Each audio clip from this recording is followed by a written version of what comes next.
Nag-solo ride na nga ako mula Negros hanggang makabalik sa Maynila. Ito yung biyahe na pinaka-exciting na nagawa ko sa lahat. Dahil maliban sa solo ride lang ako, ay umuulan pa habang nasa biyahe tayo. At naranasan ko na namang bumiyahe ng gabi na solo ride mga tol. Kung saan may mga delays pa sa barko. Natulog na nga ako sa ilalim ng hagdan para makapagpahinga ako ng tama. At dito malalaman natin kung magkano yung gagastusin natin pa uwi.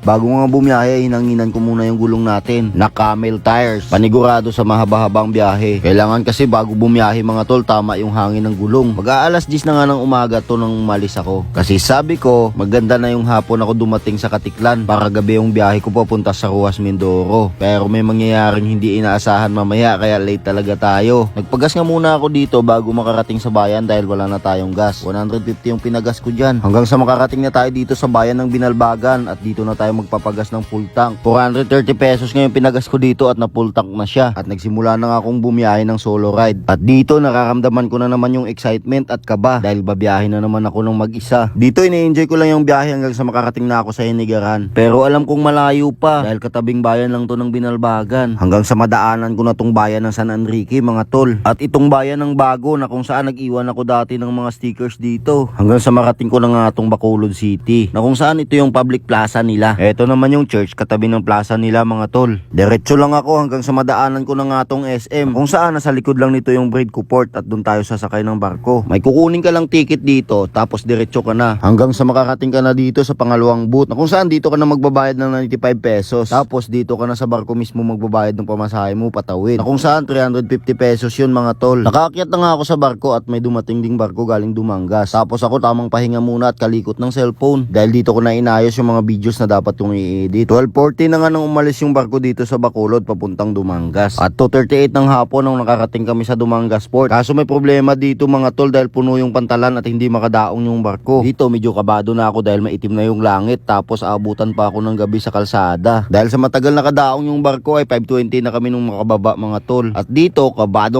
na tayo dahil parang uulan na talaga. Na kung saan tansado ko na sana yung biyahe ko kaso malilate na talaga ako nung dating sa Katiklan. At hindi na talaga napigilan yung malakas na ulan at kailangan ko pa rin magpatuloy sa biyahe. Sabi ko hindi na ako pwedeng huminto dahil kapag huminto ako aabutin na ako ng hating gabi pagdating ng Katiklan Port. At dito ko nga nasubukan yung tibay ng camel tires na ginagamit natin sa biyahe. Na kung saan hindi lang siya pang araw. Kahit umulan pa ng malakas ay hindi ka matatakot mga tol. Diretso lang ako sa biyahe na tuloy-tuloy yung pag-ulan hanggang sa makarating na nga tayo dito sa Pasay City. Ganyan kalayong biyahe nga yan mga tol na tuloy-tuloy yung pag-ulan. Pero sabi ko nga dahil wala na tayong magagawa at aabutan na tayo ng gabi, magpapatuloy pa rin tayo. At sa wakas tumigil na yung ulan kaya bumili muna ako ng suka dito mga tol. Ayan, tumigil na yung ulan.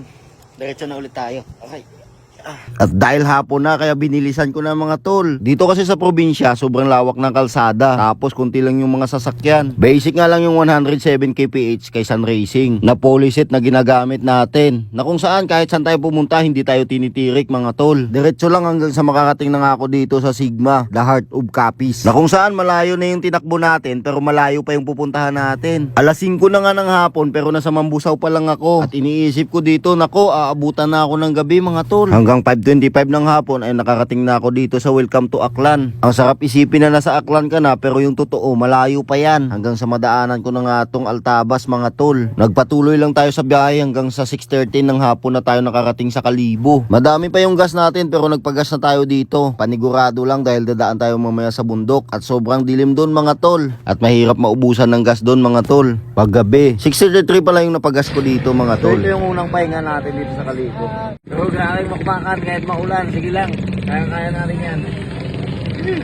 Pagkatapos ko nga magpagas ay dumiretso na ako. At dito ay padilim na dahil 6:20 na to ng hapon. Hanggang sa madaanan na naman natin tong mahabang tulay ng Aklan mga tol. Na kung saan gabi na talaga at kinakabahan na ako. Pero wala tayong magagawa dahil nandito na tayo. 7:12 na nga ng gabi nung marating natin yung bayan ng Ibahay. At dito nalampasan na natin yung mga bundok. 7:49 na nga ng gabi nung makarating tayo dito sa Malay. Pagdating ko nga ng Katiklan ay kumuha na ako ng stub sa Coast Guard. Dahil kailangan yan bago ka makakuha ng ticket. Kaso nagka-problema dahil alas 8 pa lang ng gabi to. dito. Pero yung alis daw ng barko ng Montenegro ay alas 2 ng madaling araw. Lumipat naman ako dito sa Starlight mga tol para magtanong. Pero yung alis daw ng barko nila ay alas 5 pa ng umaga. Kaya bumalik na ako dito sa Montenegro para kumuha ng ticket. At kumain na nga muna ako dito sa Mang Inasal at nakapaalang ako dahil basang-basa yung sapatos ko. Pero wala na akong pakialam dahil sobrang lamig na mga tol at gutom na ako. Nag-almusal nga lang ako sa bahay bago umalis. Tapos hindi na ako nakakain hanggang makarating dito. Kaya nagsama-sama na yung pagod, uhaw at gutom ko mga tol. Bumalik na nga ako doon sa Montenegro para magbayad ng pamasahe mga tol. So ayan yung mga pamasahe, screenshot nyo na lang. Kailangan mo pala magpakita ng ORCR dito at saka lisensya. 2,600 nga yung pamasahe natin dito sa Montenegro mga tol. Patawid ng Rojas Mindoro. Kailangan mo din palang pumila dito sa listing. Tapos bibigyan ka nila ng stub para makapagbayad ka na ng Aras 3. 65 pesos pala para sa Aras 3 mga tol. 12:36 na nga to nung pinasakay kami sa barko. Sabi ko maaga pa pero okay na rin to para makapagpahinga na rin tayo sa taas. Pero pag akyat namin ay puro upuan lang ang mayroon dito mga tol. Kaya naghanap na ako ng mahihigaan ko. Dahil kahit saan nga ako magpunta ay purong upuan lang ang mayroon dito. At alas 3 na nga ng madaling araw nung nakaalis yung barko dito sa Katiklan Port mga tol. Eto pala yung napili kong pwesto. Yung nasa ilalim ng hagdan. Magandang pwesto to sabi ko dahil hindi ako tatamaan ng mga naglalakad. Dinala ko nga yung kapote ko dito sa taas para may mahigaan ako at makapagpahinga ako ng maayos. 6:30 na nga ng umaga at nagising na tayo. Dahil medyo mainit na yung trapal na nasa gilid ko. Malaking tulong din talaga yung kapote na yan. Tsaka yung maliit na bag natin na ginawa nating unan. Medyo mabagal nga tong barko na nasakyan namin dahil parang cargo nga to mga tol. Na kung saan halos mga truck yung mga sakay nito. Hanggang sa nakikita na natin yung mga isla ng Mindoro mga tol. Na kung saan naisip ko malapit na tayong dumaong. Dahil tanaw na natin yung mga isla. 9:30 na nga ng umaga to pero hindi ko alam kung pinagtitripan ba kami ng ulan. Dahil umulan na naman mga tol. Hindi na nga ako nag-almusal dito mga tol dahil nakapagkape na ako sa barko. Bala ko ngang dumiretso na ng Kalapan at doon na kumain. Dahil medyo nagmamadali na naman ako dahil umuulan. Pangalawang baba ko na nga to sa barko nang inuulanan ako mga tol.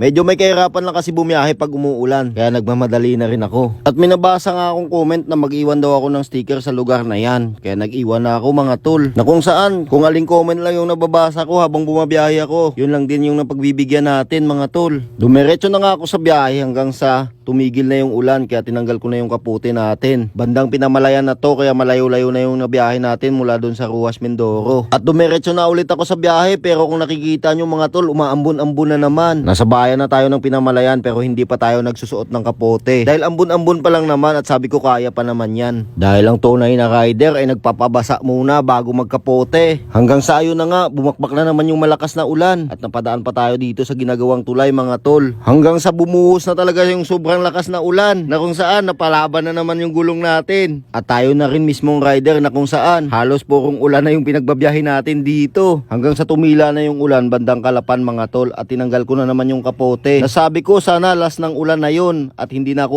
uulanan ulit para hindi na ako mahirapan. Dito napatunayan ko na kahit saan ako dalhin ang motor ko ay kayang-kaya niya akong ibiyahe ng ligtas kahit gaano pa kalayo yan. Dahil kahit umulan pa yan, lagi akong may dalangsan. Nagpatuloy nga lang ako sa biyahe hanggang sa malapit na talaga ako sa Kalapan. At may follower na naman tayo na taga Kalapan mga tol. Na kung saan gusto niya mag-iwan daw ako ng sticker o magkita kami doon. Pero hindi kami nagkita sa gasoline station na sinabi niya kaya nag-iwan na lang ako ng sticker. Diyan ko nga inipit sa tarpaulin na yan yung sticker mga tol. Kunin nyo na lang. At nagpatuloy ulit ako sa biyahe hanggang sa makakating na ako sa bayan ng Kalapan mismo. Dumiretso nga ako dito sa gate. Kaso ang kailangan pala magkuha muna ng booking sa labas. Kaya bumalik na naman ako. Kumuha na nga tayo dito ng booking pero alas 2 pa daw ng hapon yung alis. At alas 12 pa lang ng tanghali to kaya nagbalak akong kumain muna sa labas. Maganda din pala yung pwesto ng kainan na to dahil nasa gilid lang din siya ng dagat mga tol. Kumain na nga ako dahil hindi pa ako nakakapag-almusal at mag-aalauna na ng hapon. Na kung saan sobrang gutom ko na naman. At bumalik na nga ako sa pier para kumuha na ng Aras 3. Na kung saan magbabayad na naman tayo dito ng 65 pesos. Pagkatapos ay nagbayad na tayo ng ticket at 1,300 nga ito mga tol. At mag-alas 2 na nga ng hapon nung binigyan na tayo ng go signal na pwede na tayo pumasok sa barko. At dito nakakatuwa na naman dahil makakapagpahinga na naman tayo sa barko. At dyan nga nakaparada na yung motor natin at nakasabay na natin si Kapanot na sila din yung kasama natin papuntang Negros. Mag-alas 3 na nga ng hapon nung nakaalis yung barko sa Kalapan.